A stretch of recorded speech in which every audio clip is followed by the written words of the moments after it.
Welcome back to A People's Guide to Publishing, the Vlogcast. I am your host, Joe Beal, the autistic publisher, and this is Ellie Blue, my tempering voice of reason. That was good. Thank you. We're all about compliments here on A People's Guide to Publishing. So today we're going to talk about selling books at events. So a lot of publishers, I think it's very easy when you're in the world of books to only see book events as places to sell books, but we have found that these are actually, not totally without exception, but usually the worst places to sell books are the places where every other vendor has books and people are only there to buy books. Selling water in the ocean. It's like having an ice cube stand set up outside your house in the winter. Right. Like some people will need an ice cube for their drink, but by and large, people are like, pretty good on cold right now, thank you.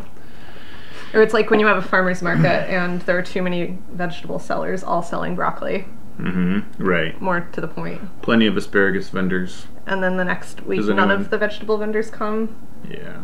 This is the publishing industry in a nutshell. And what we're going to talk about is why to sell books at events, how to find good events, and then like how to actually manage yourself when you're at the event and do those logistics. It's a lot of logistics. I do have a new splinter publication, How to Sell Things at Events. It's a real blockbuster. When does that one come out? When I write it. Oh, okay. Well, maybe this vlogcast will Could encourage you. Inspire me or somebody else. So I manage events at Microcosm, and what I have is a gigantic spreadsheet. And anytime I come across a good event, or sometimes once a week, I'll spend like half an hour researching different events we could sell at, and I'll add them all to my spreadsheet, and then I'll I check in weekly and apply to different ones, and kind of manage or juggle what staff are available, where the event is, how much it costs. What we're looking for when we're looking at an event to sell our books at is not what are the other vendors selling so much, or not what is the theme of the event so much as who are the customers, who are the people at this event. And we want to find the people that are the people who read our books. And so long as they're at the event, it doesn't matter if the event is, a sex conference or a roller derby convention or gun show. A gun show, exactly. Or a Renaissance fair or whatever it is. These are not all places that we actually sell books. Some of them are. So long as it's people that want our books, then we'll go and we'll do our best, and sometimes the events are really good. And that is, sort of the fundamental problem of marketing books in general, is that by and large, authors and to some degree publishers think of book audiences as somebody that buys any book, and that there are simply people that purchase books indiscriminately.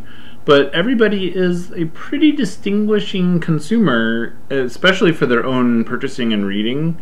And so you really want to look at it that way, where you're like, what kind of interests and people does my work appeal to? Where do they hang out? How do I reach them? How do I talk to them respectfully? And so that was how we ended up at RollerCon, as literally the only vendor that does not sell skate supplies or clothing. Almost every event is really like that is a good event. We're going to be at a tech convention next week, which is, I would say, voted pretty high on the unlikely list of places that we would ever sell books at or even attempt to sell books at. But last year it was actually our highest grossing event of the year.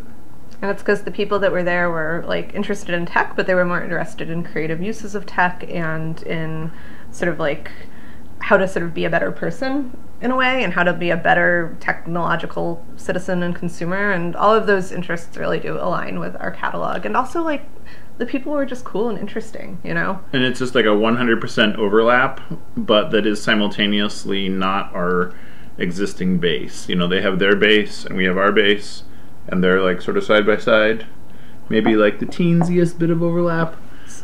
So the reason we got into doing this tech event was because I went as an attendee. I thought it sounded really cool, but I was also pretty nervous. I was I don't know how I'm going to make friends. I don't know how I'm going to talk to people. So I did what I do best, and I brought 2 milk crates full of books and zines, and I set them up at a picnic table in the social area of the event. And within 2 hours, I was calling Joe for a restock. And it turned out that was, in fact, our people. And a lot of the events that we do find because we're personally interested in them, and we know that like our community will be there, people that we sort of share interests and alignment with. A lot of other events we do, because people will tell us. People are like, I love your stuff and I love this event, and I think the other people at this event will love your stuff too. That's how we ended up going to RollerCon, the roller derby convention. There's other events where we are just like literally searching on the internet and we're like, let's see how this goes. And sometimes it turns out really well and sometimes it doesn't. This is a functional and fundamental difference between how like the comic book industry works and how the book industry works. So in the book industry, all of the trade events are marketing. So nothing is there for the function of selling, or at least very few of those events are there for selling. You're mostly there to introduce your books to a market and then rely on the retailers to sell the books. Whereas in the comic book world, you are doing both at the same time. The expectation is that someone comes to the event to buy the book and then also finds out about the book, even if they don't purchase it, and then finds it available at their local store, months, years later. And then often at events are where we will meet new accounts. People will come up to us and they'll be like, do you ever sell your books, for less than the cover price so that stores can, and we're like, yes, we do have offer wholesale. And I think it speaks well of how scrappy we've continued to keep our aesthetic, that people still don't assume we know those terms or have those things set up. But the other thing about events is you have to be willing to experiment. It's good to keep your experiments sort of lower cost at first, especially as you get a sense of what events are good for you. It's also really good to have as much stuff as you can on your table. Like if you've published 1 book, 2 books, 5 books, like that's not enough to make back your costs at most events, unless like you're at, say, a transportation conference and your 1 book is the hot new book in the transportation world that all the transportation professionals already know they need to buy. Otherwise, like the more stuff you can have, the wider your bag, the better you are. And nothing is sadder than seeing that somebody spent $300 on their build out to rent a $600 table and they're selling one $5 book, and just mathing out how many copies of that $5 book they would have to sell in order just to recoup those costs, let alone get ahead. And, a lot of times there is sort of the expectation of you go and you get known or discovered or promote yourself or your brand or whatever at those events, but personally, I do not have a pot of money to burn through for this purpose, so I would much rather do that while creating some sort of longevity and sales. Specifically places where people go not just to purchase books, but where people are going to purchase something, like a craft fair. Like, because if everybody else there is selling books, your 1 or 2 books are going to have a hard time competing. Whereas, like, if your book is about, your great-grandparents and their specific history, you would maybe want to go to the state fair in that region, and you'd be selling your book out of historical interest. Or you would maybe go to, like, maybe your great-grandmother was a famous hunter. You'd go to a hunting convention. Man, this person has a very exciting great-grandmother. I would read that book. Okay. So some ways that you can flesh out your table when you're first starting out. One thing is you can share a table often at events. You can split with someone else, so then you have half the cost, at least, of the table cost. You're still paying to get yourself there if you have to travel. Another thing to do is you could sell other people's books. You could work out like kind of a wholesale consignment arrangement with your colleagues who also publish books that have interests aligned with this event and with yours, and you could kind of start your own little distribution and sell them at the table. Other things you can do is you can make like other kind of merch for sale. You can make stickers, you can make like postcards that people can send. Like if you can think of something that's kind of cheap to produce but that people would want and that would like increase the value of your book and also give you sort of an add-on, like then maybe you're only selling your book for $10 but you sell your nice die-cut stickers for $2, so then you just increased your average sale to $12 maybe. Right. If it's like something people want and it's interesting. And then also people that maybe aren't ready to buy the book will spend $2 on a sticker often. The other important aspect of being at an event is to be present at the event, because you are really, you're not representing your work as much as you're representing yourself in this context of your work. And so a lot of people will certainly remember how they feel when they interact with you. And largely that will be more memorable than your work. And in another sort of interesting thing, people are much more motivated to purchase your work if they feel an affinity for you than even if they like your work. Obviously plenty of people will purchase what you do because they enjoy it, but by and large people will feel kinship for you as well. Your goal is to sell your books, but your primary goal really is to build relationships, and giving a really hard sell is going to be as detrimental to those relationships as it is to just kind of sit behind the table cowering. We always do best at events when we have somebody standing up behind the table. Sitting down does lose money. If you're physically able to stand for as much of the time as you can. Those soft mats that you can buy to stand and do dishes in your kitchen, those things are gold. That is so worth the $30. The other things that are worth a little bit of investment in our little book stands, so that your books are kind of facing customers. They don't have to walk up to your table to see them. And of course, having great pop-in cover design is going to help attract them in. You need a credit card reader. You can get the Square one or the PayPal one, and you have to sign up for an account. That's helpful. Having something vertical and visual really helps, so people can see who you are from some distance.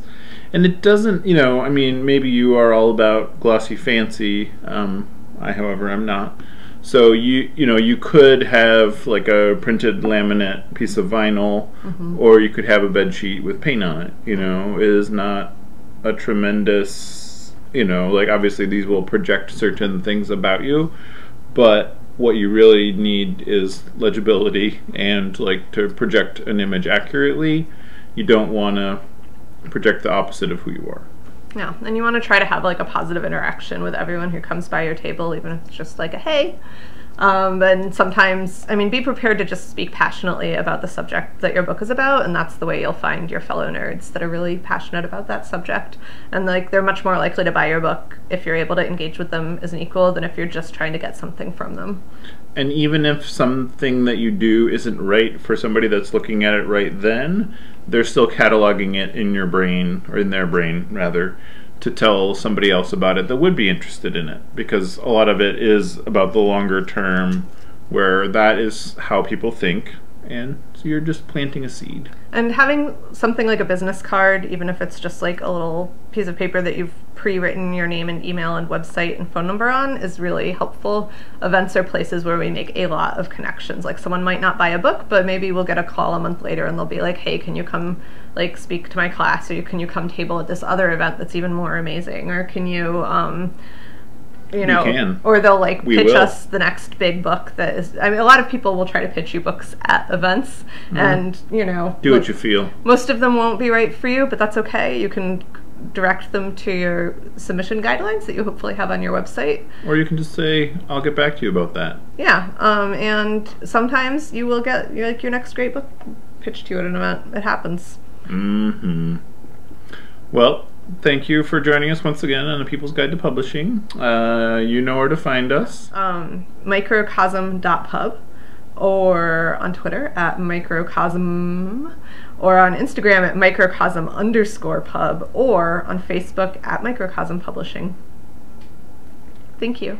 And please give us those 5-star ratings on iTunes. I've seen that some of you have done it, and I was so appreciative. Yay, thank you.